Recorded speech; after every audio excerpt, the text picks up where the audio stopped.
positivity or looking for encouragement. Temia Brinson aims to educate you, to give you the push to believe, to have the mindset for success. Mindset for success. To have the mindset for success. To have the mindset for success.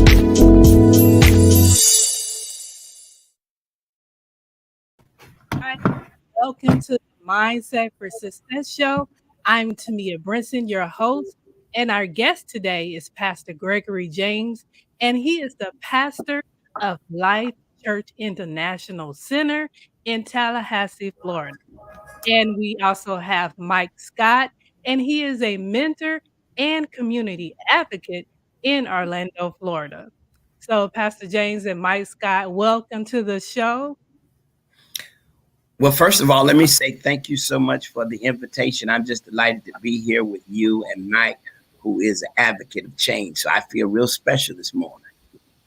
Thank you for the invitation. I'm excited to have a good talk and hopefully come up with some ideas or inspire someone to come up with some ideas to make their communities better. All right. So let's get into it. Today, we're talking about combating crime and violence in our communities. And so on October the 10th, throughout that night, it was gunfire in Tallahassee, and it left about 5 people, including a teenage girl who was injured. And there were 3 separate shootings over an 8-hour stretch. Again, there were 3 separate shootings in an 8-hour stretch in the city of Tallahassee. And this was all reported in Tallahassee.com. And it also stated that 13 people throughout this year have died and at least 38 have been injured in 59 shooting incidents in Tallahassee and Leon County. So I just want to go ahead and give that overview because Pastor James is directly involved in that. But right now, let's jump this off with the clip that I want you to see, and then I'll get your thoughts afterwards.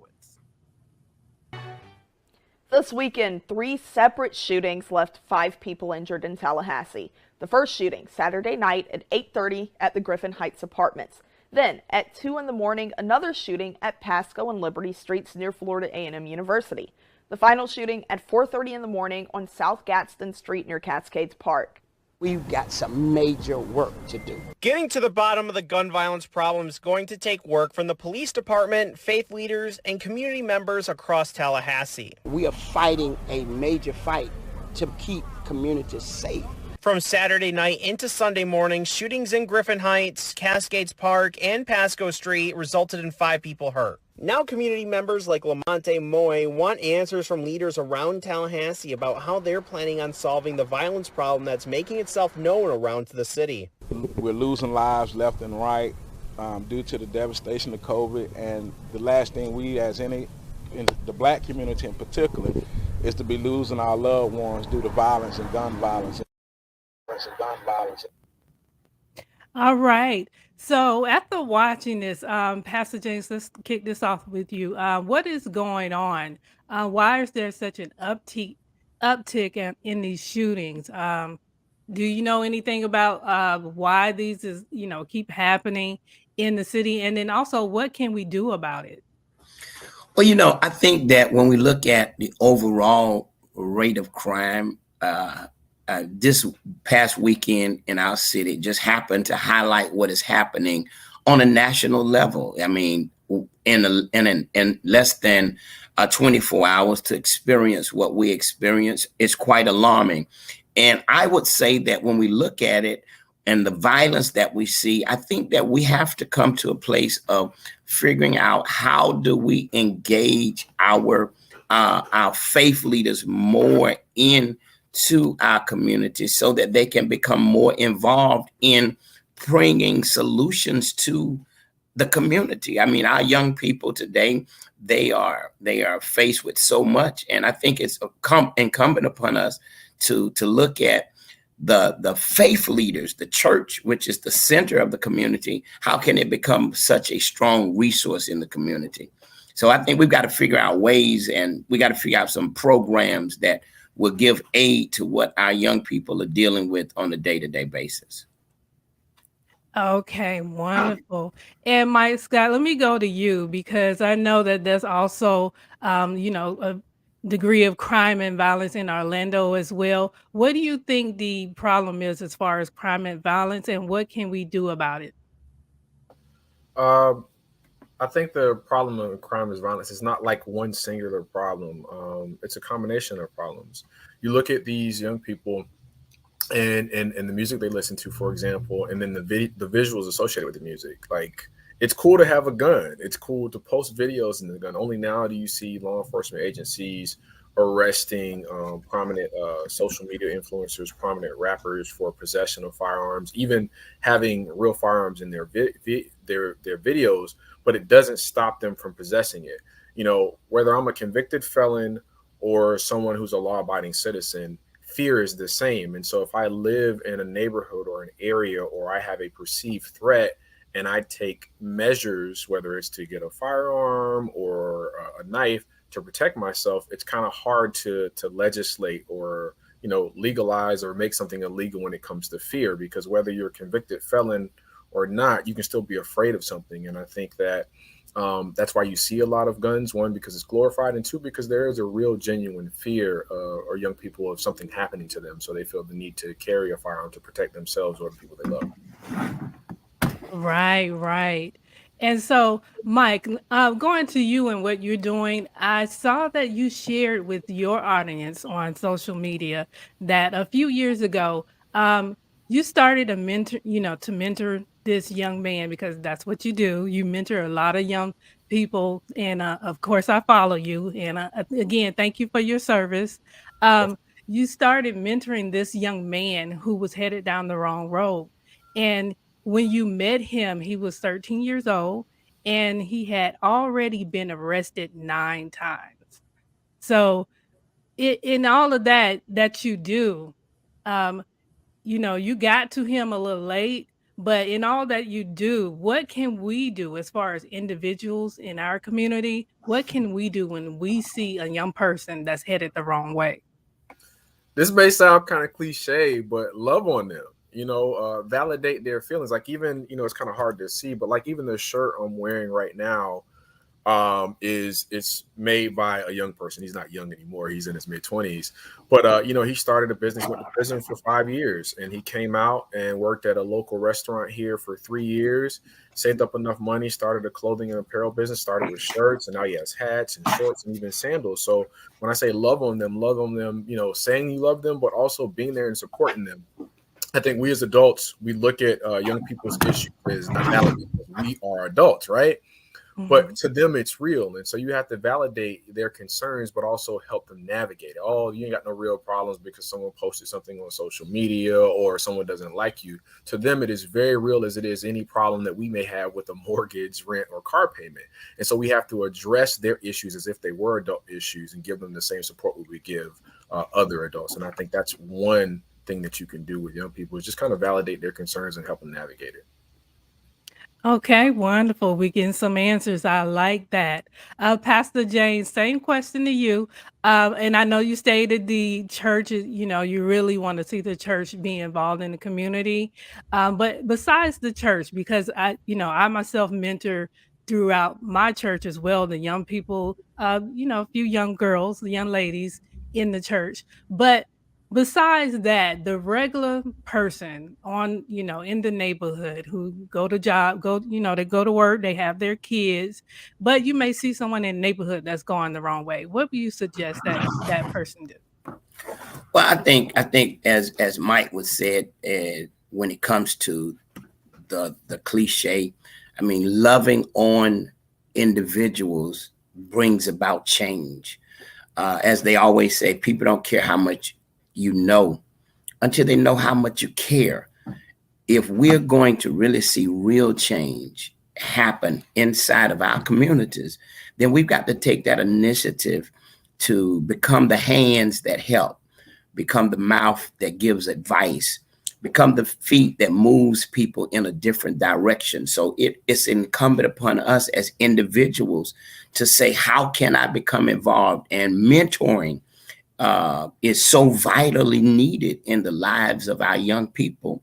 I mean, because as Mike said, I mean, it's cool to have a gun. It's cool to be on social media, posted up with guns and money. Why? Because the rappers have made it seem as though, you know, hey, if you're not living this kind of life, then you're not living. So as becoming a mentor in somebody's life, we have to redirect their thought process. We have to deprogram their mind to understand that these activities that you see through video are going to damage your life.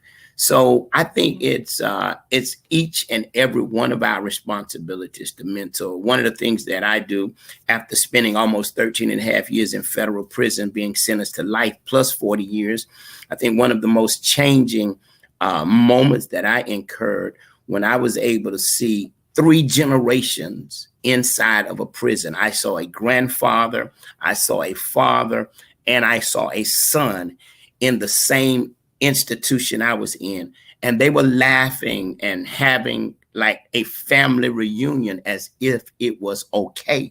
I knew then that the task that was upon me was to figure out how to break that kind of generational curse that is happening, how to break that cycle. So I started a mentoring program. I mentor children whose parents are incarcerated. I mentor men who are coming out of prison. Why? Because there's no need for a man who's coming out of prison to look for his mentor to be a golf player or a football player. No, he needs a positive person that has returned and has made a successful reentry back into the community to mentor him to understand that what you're about to face is going to be challenging. But if I did it, you can do it. So I'm having to agree with Mike. When we mix mentoring with love, then we'll see change. All right, all right. So, 2 things came to mind when both of you were speaking. Uh, you were talking about the generational. What can we do? How can we break that? Because I know that's a factor, our generations and how we view ourselves, how we perceive ourselves, our confidence in ourselves, and how we feel about the community and how we're received. So, how can we break that cycle? It has to be some kind of way we can break that cycle. And I know you said mentoring, but how can we break that cycle? Where we can reach the older generation so that they can also affect what goes down the lineage. That's to either one of you.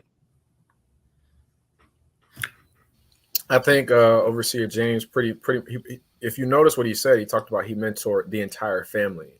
And so I can't work with a young man and then I'm not also making sure, not trying to make sure that mom, dad, grandmom, or auntie are not also cared for in whatever service you can provide, whether it's helping with economic assistance with bills or even something as simple as groceries. So I think how we change that generational aspect is making sure that you serve the whole family. Like him, I've seen, a father, a son, and a grandson all in one jail at the same time. And equally on the flip side, I've seen a mother with the father's in federal prison, mother's there. All 3 of her sons and her daughter all incarcerated at once. Wow. And they're calling me from the jail, because I'm trying to coordinate with friends who are now caring for the kids of her sons and her daughters. And so helping her, she's in college now. The other son, he's got a job. So just serving the whole family. I think you can't help one person and forget what's going on around them. It's a whole unit thing. So if you're working with a kid or working with a parent and you're not asking how their home life is, what their home life is about, then you're doing yourself a disservice, because I'm pretty sure Overseer James been in a situation where, I'm talking to a kid maybe about smoking or drinking. Well, Mr. Mike, my grandma smoked with me. My mama smoke, ain't no problem. So you have to take it with that whole family concept where you're serving the entire family, not just the individual. And I want to piggyback off of that, Mike, because I had a situation, as a matter of fact, in 2019, just before the pandemic hit, in 2019, as we got ready for 2020, I had a family that I celebrated doing a gala experience that I was having. It was a single mother who had 3 boys, and all of their fathers was incarcerated. Our mentoring program embraced those boys. They was living in the housing project. Well, the mom, she didn't have a GED. I mean, hey, struggling and just living life. And I had to sit down and say, hey, listen, you are the example. I mean, if we're mentoring your children and you're not able to give us any support, then we've got to start mentoring you as well. Well, Mike, the proudest moment for me, not the moment that the kids that we were mentoring made it through college and high school, but it was the moment that that mom redirected her life and got her GED, went back to college, graduated. Now she's a homeowner, all because it goes back to what you said. We were able to put some love into that atmosphere. And that's what shifted that whole family dynamic. So everybody can do that. Everybody can love on somebody. Everybody can be nice to somebody. Everybody can give a kind word to somebody. And just that alone begins to shift the process. But our village has become vicious because why? There's so much vulgar that's coming out of our mouths. So listen, this is definitely mindset for success. So thank you so much, Ms. Brinson, for just inviting me to be with Mike today. Wonderful. And what I'm trying to do is just get some solutions and spread the word out there, motivate people, influence people so that we can have the right mindset for success. That's the name of the show, Mindset for Success, so that we all can do better. Okay. So, my next question, another thing that comes to mind is that not only is the generational, is I wouldn't say curse. I don't want to use that word, but generation factor. But what about in parenting? But what about the media? That has been my pet peeve is media. And as a regular person, as a citizen and a resident here, we really can't do that much. I'm trying to do all that I can do, but I mean, the regular parent and the regular teacher who cares, people in the neighborhood, what can you do about this media? Because it's definitely the news, cable network, the programming, some of this programming that we have on TV, and our music. So what can we do about this media? And that's to both of you. Well, I'll just say, as we all know, media has a tendency to drive the atmosphere. It drives the community. It drives the nation. Whether the news is true or fake, it has a way of impacting, our actions and our behavior. And realizing that after leaving prison, and I have to go back to my own personal experiences, after leaving prison in 2008, it has been my ultimate goal to stay on radio, to create opportunities for television. Why? Because people are tuned into media. So what we've got to be able to do is drive people, and we got to be able to have media outlets, whether it's newspaper, whether it's our Facebook shows like yours, Ms. Brinson, whether it's a radio broadcast, whereby we are combating some of the negativity that's seen and heard through media. I mean, some of our shows, it polarizes crime. It gives the high level of gratitude for those who break the law. It gives so much positivity to the negative things that are seen. And these are things that people now adopt. I mean, it's through media that young ladies start putting on bonnets and wearing pajamas out as though it was something that was attractive. I mean, so media has a way of deprogramming a right mindset. So we've got to be able to combat it every chance we get. And I just have to go back to the church, because in our community, in the Black community, the church becomes that light. So from the pulpit, we have to be able to address what we're seeing, and we have to do it not solo, but we have to do it as a choir. Every church, every pastor has to come on the same page to talk about what is damaging to our communities, what is affecting our young people. When it comes to media, I think that so like one of my mentors tells me, I'm 39 years old. I still have a mentor in a lot of different areas, spiritually, for the military, even in mentoring.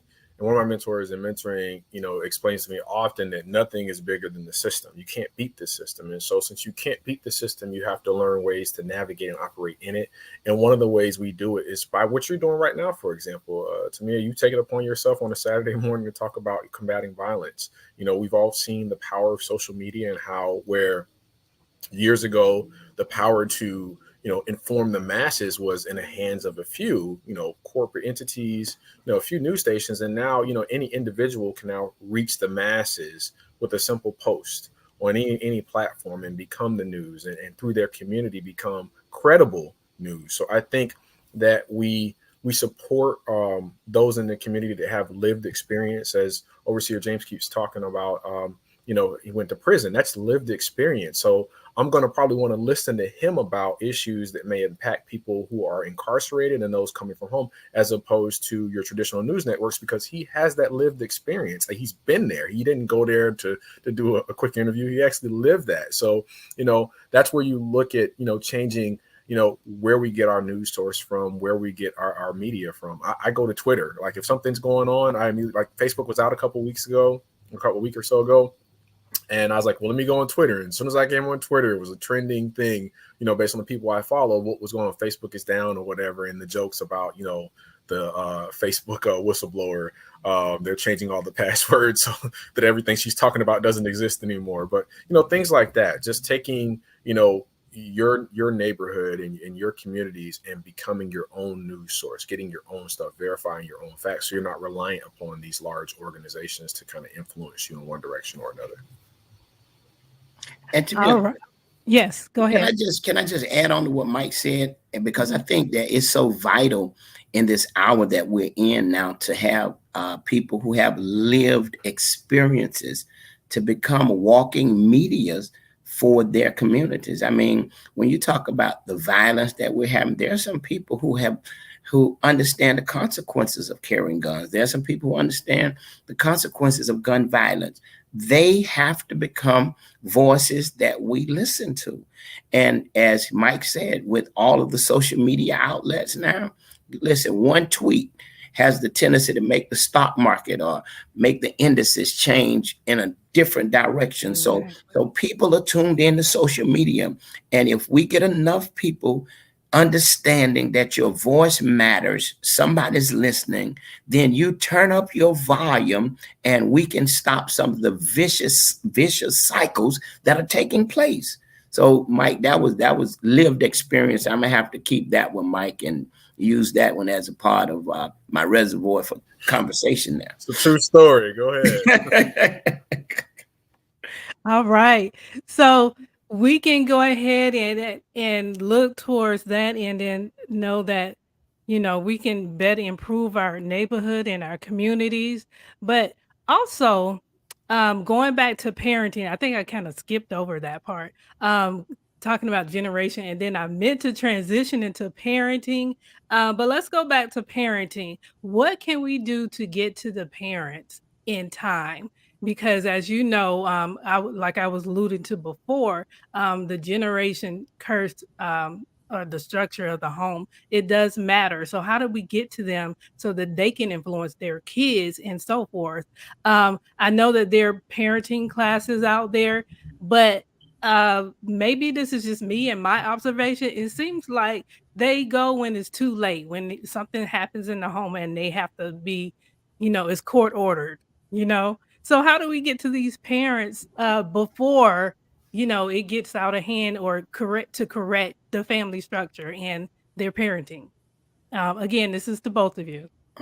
Well, I mean, Mike, I'm always make the voice of the church the sounding board for issues that are taking place. I think that Big Mama and them have to become mentors again to really show our ladies what being a mother is all about. Because when you can find a mom and a daughter in the same club enjoying drinking from the same bar, then we're headed into some major crisis. That would never have been the case in the days of old. You would never be living a disrespectful life in front of your mom. So I think that once again, and I know I lose a lot of my preacher pastor friends when I talk about the role of the church. I think the role of the church becomes vital when it comes to parenting. I think some of our senior members who have lived and made it without the college education, made it without the six-figure jobs. How did they do it? They had deep down inside values that they lived by. Everybody in the community was one. So I think the senior members should instill some values in our younger mothers, our younger ladies who are out now with kids having kids. I mean, when you talk about 15 to 16-year-olds having children, I mean, something is missing. So I'm always bounce back to the church to say that the answer to what we have in our presence lies within the church, because there's so many people that are coming from the community to congregate in one place, but then they're leaving that place that they congregate and they're going back to live isolated lives, and that cannot be in this era that we're in now. Parenting is vital. I was fortunate enough to have both my parents in my life coming up, even though they're not together. But they were together in the sense of raising me and my brothers to make sure that we would grow up to be productive citizens, if that makes sense. And so, as I get older, I'm 39 years old. I I just see how blessed I am to have mom and dad, still in my life, and the things that they did that maybe I as a kid didn't like or thought was lame or annoying. I now understand, being a father and just in the conversations that I have with kids. So having, parents who are actively involved and engaged in kids' lives, I think makes all the difference. And sometimes parents, it may not be mom or dad. It might be grandma and auntie. It may be uncle and a big cousin, but just having people there to provide that safety net, that home environment, where a kid can go and have their own space, I think is huge. And it changes things in ways that, kids probably won't see until they get into their 20s or, mid or late 30s, but it definitely is the difference maker. Even I today at 39 years old will still call my mom or dad and get their advice either together in a group text or through individual call about a decision I'm thinking about making, because that's mom and dad, and they've instilled that to me. And I think, I have their values in the way that I move and in the way that I don't move. So having good parents or just positive male role models or female role models in a home environment for the kid is the difference maker for me. All right, and wonderful. We get some good solutions here, and I love it. Okay. So we're going to take a quick break, a 30-second break. And on the other side of the break, we're going to go into our second segment. So we'll be right back.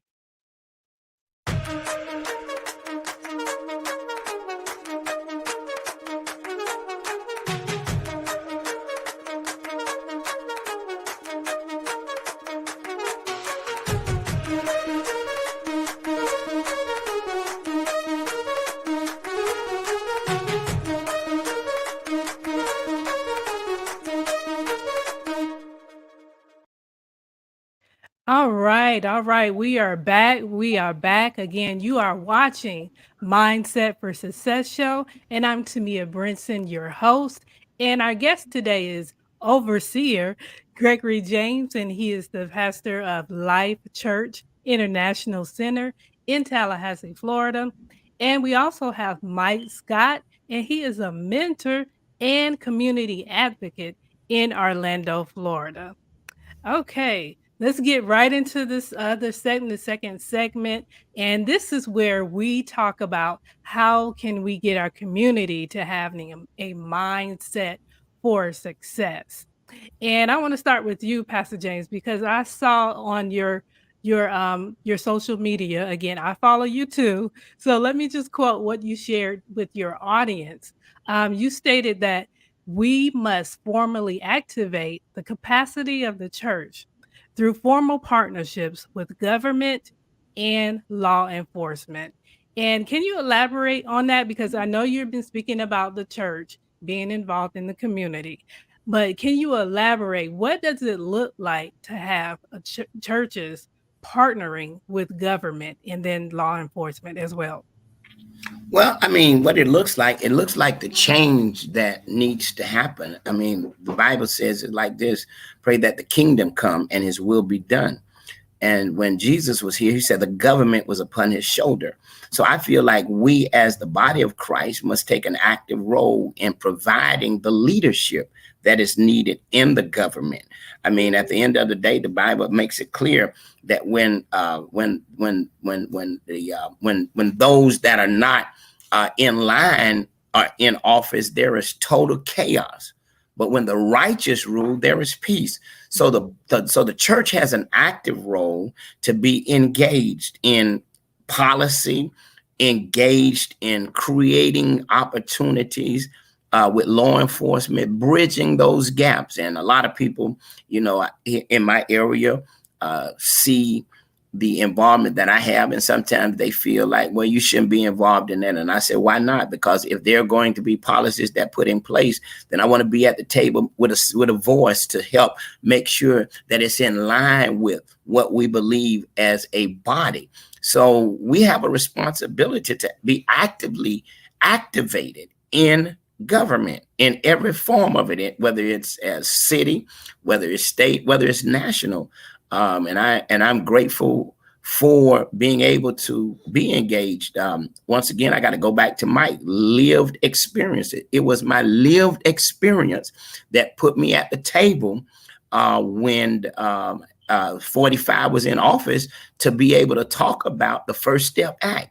It was my lived experience that gave me insight to be able to share with those who were trying to figure out ways in which to deal with men who had life sentences for a small amount of drugs. It was my life experience that was able to bring me to a place to be able to give insight on what the policy should look like. So we've got to be engaged if we're going to see the salt and the light make a difference in our communities. And government and law enforcement are two areas that our community try to stay away from.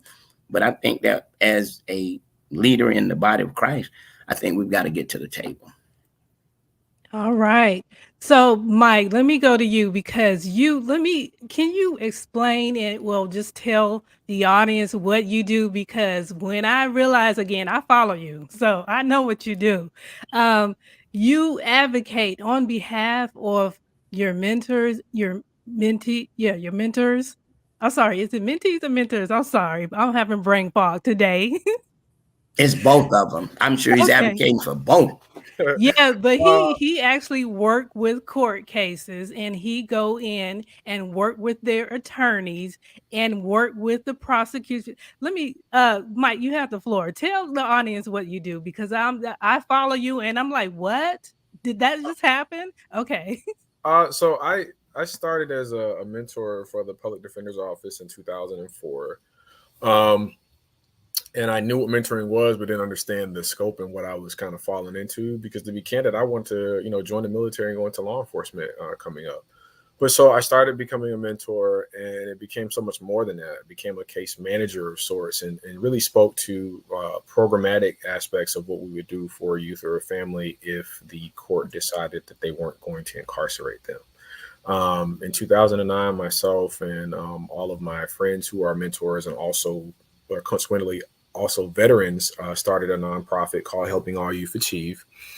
And basically we knock down barriers. When you talk about someone not succeeding in any area in life, 9 times out of 10, there's some type of barrier. Even something as simple as, let's say you're a supervisor and your employees coming late to work, whereas they're normally there on time. It may be a situation where the car broke down, but if you don't ask the questions, you don't know.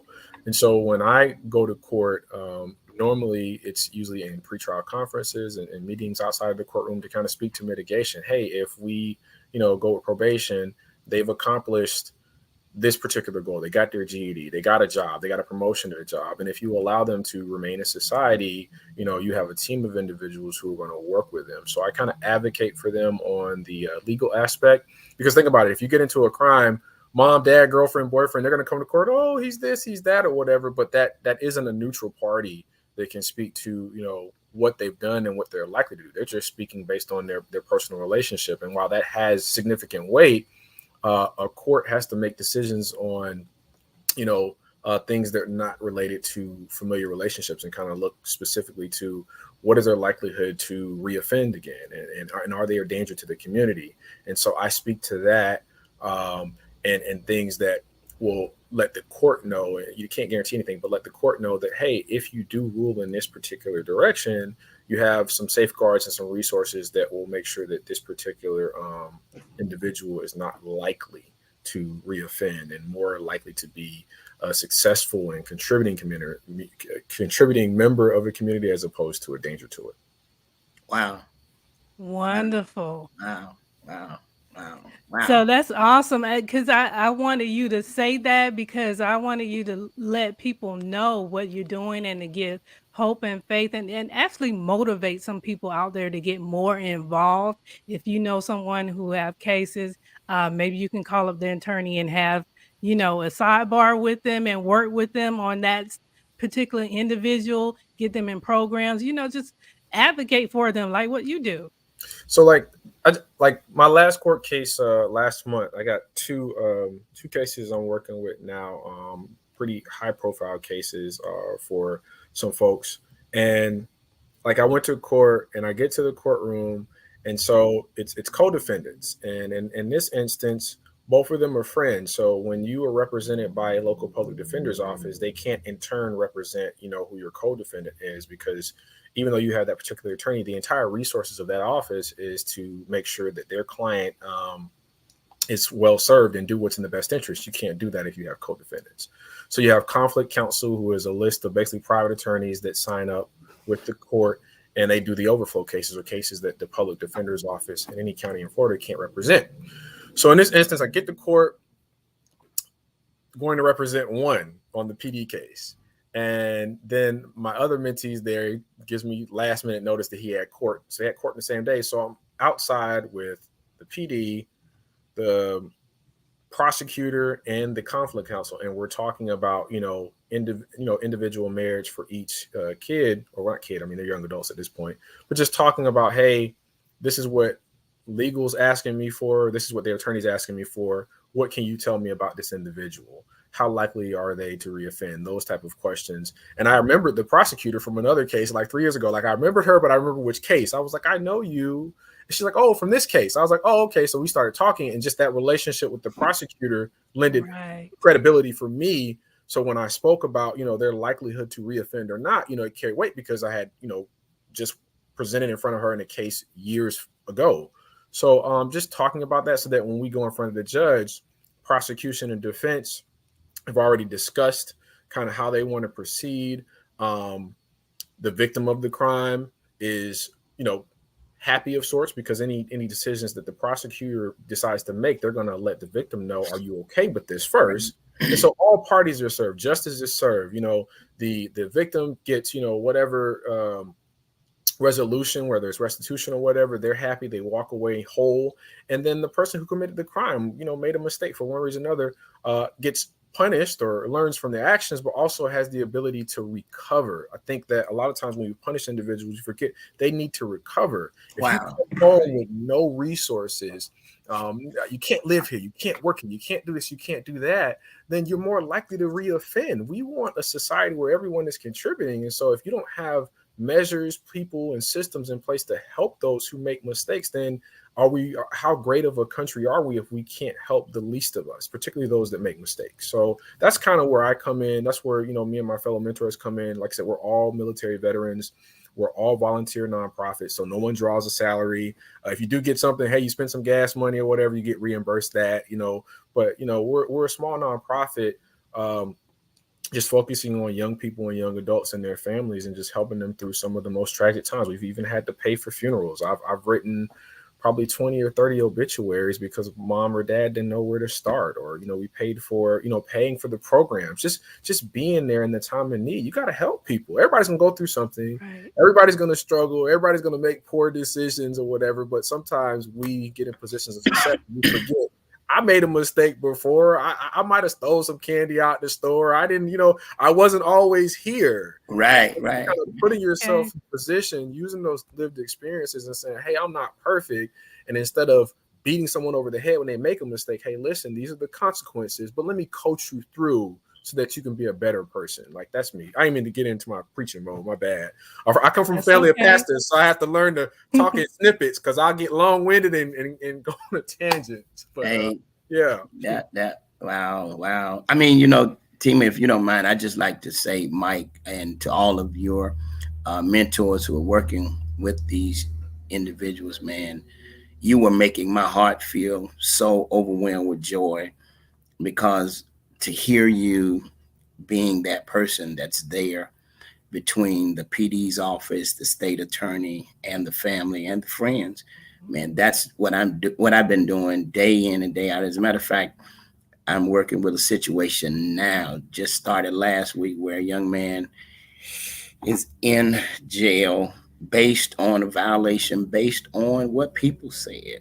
And now they're trying to send him back to prison. And I'm like, you send him back to prison, what you going to do? You're going to set him up for failure. I mean, at least he's never had an infraction in almost 3 years. And the hearsay from people now has caused his violation to be in place and being investigated. And now it's possible that you want to send him to prison. So I've been dealing with, state attorneys all following week, and got a meeting set on Monday to advocate, even though there's a lawyer there.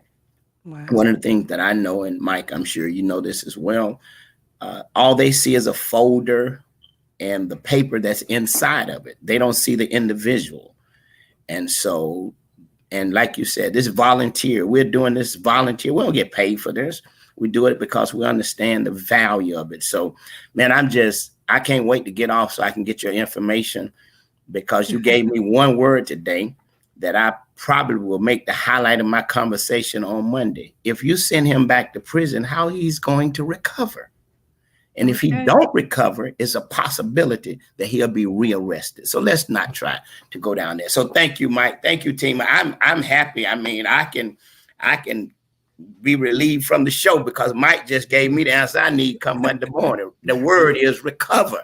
How he's going to Okay. recover. Recover. Ooh, that's the whole message actually- right there. He actually said it like I didn't think of it until he just pointed out. Like, basically what he's saying is, like, lawyers, they speak to the law, they speak to the case, but they don't speak to the person. Right. And parents, wives, family does that, but you're so emotional on you may lose someone you love for 5 years, so you can't articulate the things that you want to say. And so being an advocate in court, it helps kind of channel who that person is in a way that the court can understand.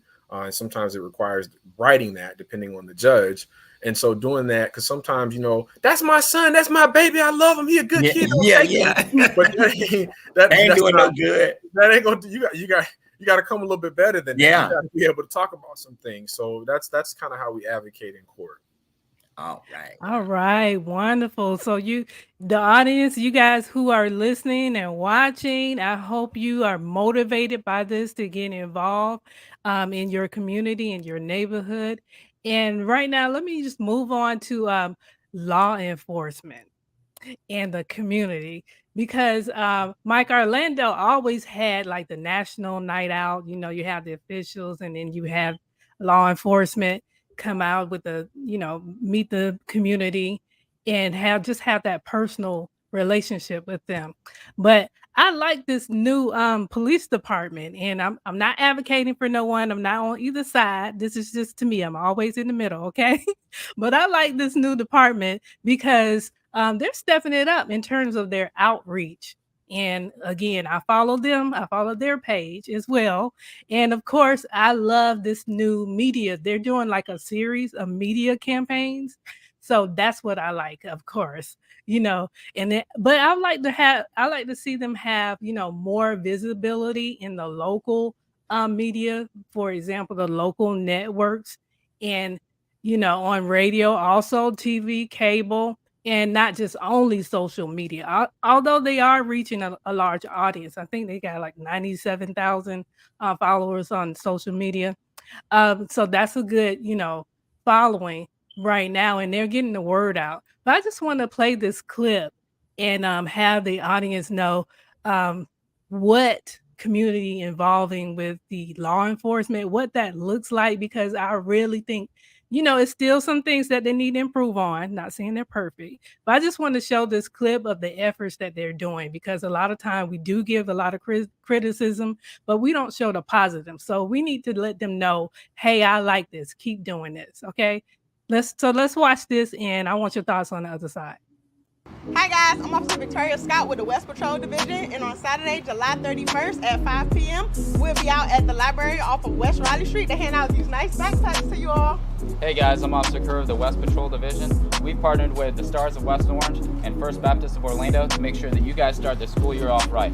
This is a first come, first served basis. It will be a drive-through style event. Come on out and see us. We look forward to meeting you all. Look forward to meeting you all.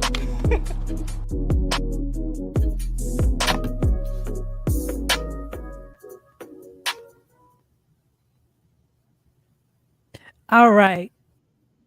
So that is just one clip. I mean, if you go on Orlando Police Department Facebook page, you'll see a lot of other campaigns that they do. But that's just an example of how they're reaching out. I love it personally. But let me just get a view from either both of you. Mike, in your opinion, since you're here in Orlando, how's the Orlando Police Department doing in terms of community outreach? I think they're doing the best they can given the climate. Law enforcement has a difficult task to obviously protect and serve the community, but also be a part of that community. And it's a delicate balance. There's no one right formula that fits every law enforcement agency across the country. I think it has to be customized based on the community you're serving, and that could change from street to street.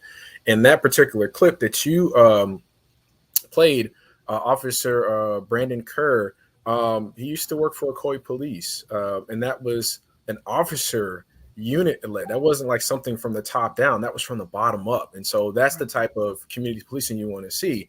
Officer Kerr, I met him on a crime scene like over the summer. And so we exchanged numbers and started talking about different things or whatever. And he reached out saying, hey, can you promote this? We're trying to do this. And so like you said, you were inspired by that. And the reason why you're thinking it's coming from OPD at the top, no, that was something that the officers in their squad did. That wasn't something that said, hey, we're going to engage the community. That was officers coming up with an idea saying, hey, we want to do this. And that was their first time ever doing it. So that was a particular squad on the west side of Orlando coming together to give out book bags. And not only give out book bags, they had Xbox games, PlayStation games, books, and a few other things I can't remember, but they had a whole table set up in front of the library on Raleigh Street. And so, it's moments like that where you have the officers pushing as opposed to it being like a marketing campaign. It becomes more genuine, more real, and just it's better received. I mean, you didn't know all the details, and I seen you smiling when you saw it, because what you saw was something that was genuine. It wasn't a marketing campaign. It wasn't a top down thing. It was something that was really organic by the officers who work in a community and really want to be engaged and a part of that community. And that's what community policing is: knowing people's names, having those relationships, not being afraid of them. So if they, pull out a cell phone, you're not more likely to shoot them because, hey, I know so-and-so, I know his mom, I know his dad. We have to play ball together and stuff like that. Just building those relationships is huge to improving the police and community relations.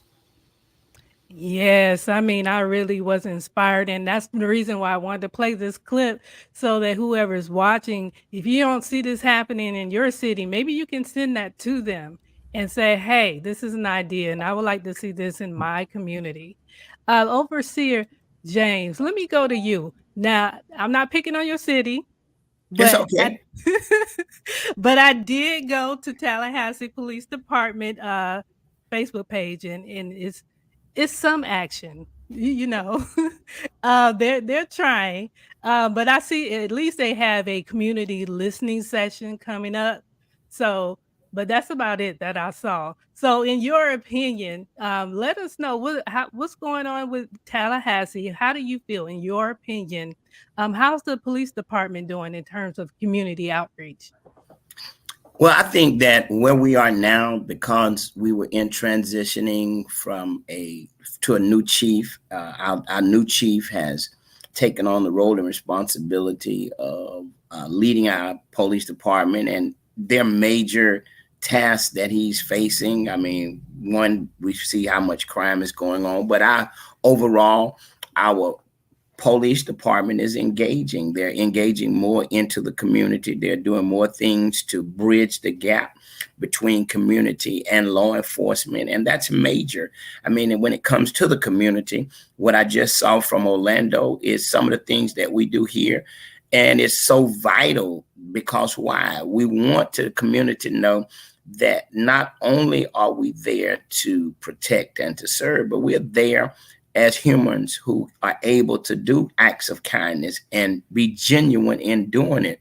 So one of the things that our community, our police, our law enforcement is doing is that they're doing certain outdoor events in different areas, which we call promise zones. These are zones where there are high crimes.